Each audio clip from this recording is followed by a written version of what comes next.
தமிழகத்தில் தென்மேற்கு பருவமழை காலங்களில் குறைவான மழை பதிவான மாவட்டங்கள்.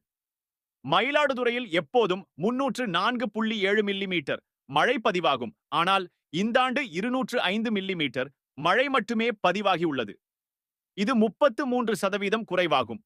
அரியலூர் மாவட்டத்தில் 314.8 மில்லிமீட்டர் மழை பதிவாக வேண்டிய காலத்தில் 252.5 மில்லிமீட்டர் மழை மட்டுமே பதிவானது. இது 20% குறைவாகும். தஞ்சாவூரில் 302.8 மில்லிமீட்டர் மழை பதிவாகும். ஆனால் இம்முறை 243.9 மில்லிமீட்டர் மழை மட்டுமே பெய்துள்ளது. இது 19% குறைவாகும். கள்ளக்குறிச்சி மாவட்டத்தில் 399.1 மில்லிமீட்டர் மழை பதிவாகும் காலத்தில் 334.7 மில்லிமீட்டர் மட்டுமே பதிவானது. இது 16% குறைவாகும்.